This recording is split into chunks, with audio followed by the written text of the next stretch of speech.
Good morning. I think this will be a little quicker of a little thoughts today. Particularly, I think what sticks out to me is one of the last things I read, part of the devotional of Bible Gateway, and it looked at Numbers chapter 14, verse 11. And God is hearing the people of Israel doubt and really be angry and question God's goodness.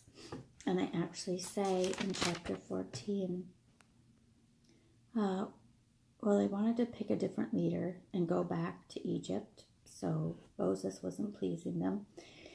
And they just said, "Why is the Lord bringing us to this land only to let us fall by the sword?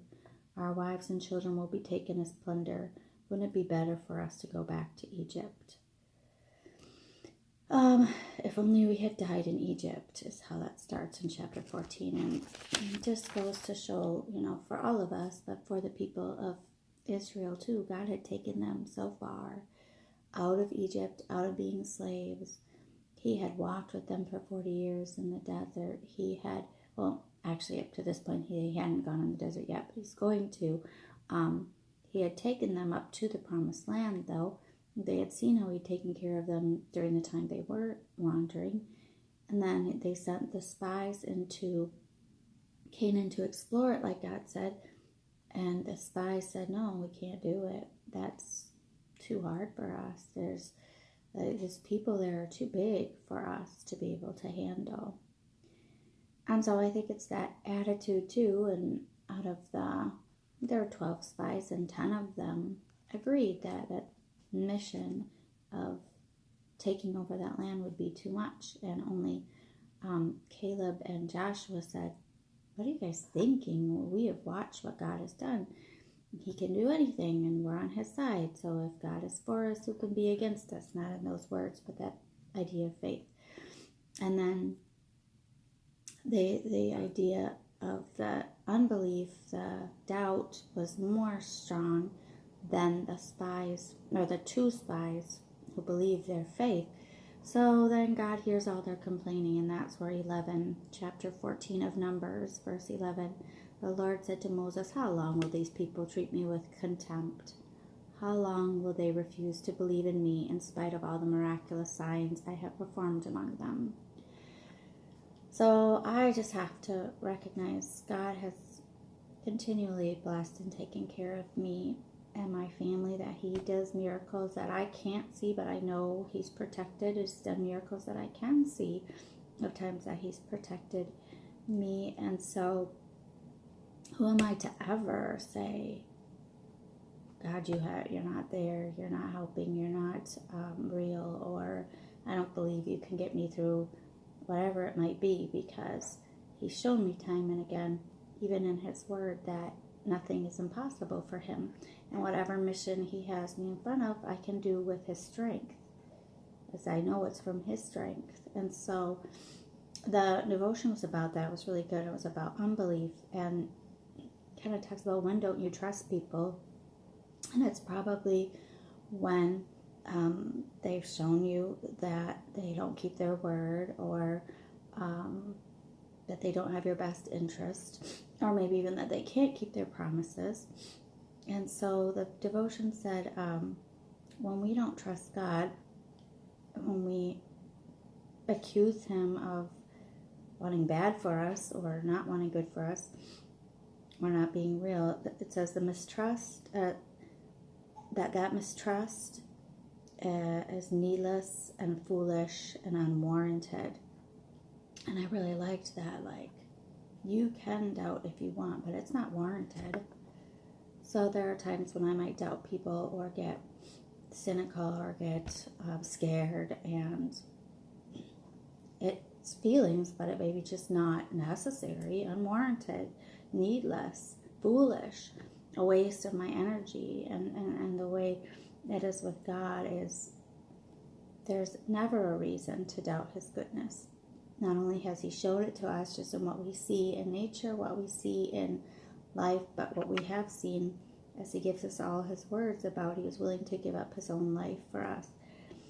So I liked also the phrase, who can drain a fountain? That, yeah, if you are putting your hopes to get water from a cistern that can run dry, sure, you might wonder, is it full today? But God's love is a fountain that, why would you can't ever drain it. It will never stop. His love for you is one of those things you got to wonder if it's full today or not. It's a fountain forever flowing. And so finally the last thought is that devil, who's a liar and a traitor, tries to bring out unbelief. And the only errand, it says, this lying traitor has is to cut the cords of communion and make us mourn an absent Savior. Oh, just so deep to me this morning. That's what he's hoping to do, is cut the cords of communion, to try to have you not feel that God is on your side. Have you stopped trying to search him out and wrestle with him and talk to him? And if the devil could do that and keep you from prayer and from meditation, from opening his word, that's exactly what he's looking to do, is cut that communion, get you to doubt him, get you to question him, get you to feel like he's angry and rejecting you. And then that's when it just starts to where you avoid eating communion. And the second part, to make us mourn an absent Savior, to make us feel that God isn't there. And that's why the people of Israel were mourning. They were thinking in their heads the lie that God didn't want good for us, and all this is for nothing, and we should just stay where we were. We need a new leader. We need everything to change. And they were so close to being able to walk into Canaan, but they didn't trust. They didn't believe that God could take care of them on the rest of that part of the journey, which would have led into amazing things. Instead, they wandered then for 40 years after that. And so your Savior's never absent. If you're feeling that, if you're mourning that, if you're grieving that, you don't need to. It's needless, because your Savior is here right now, present with you today, and always will be. And it's a fountain, again, ever flowing.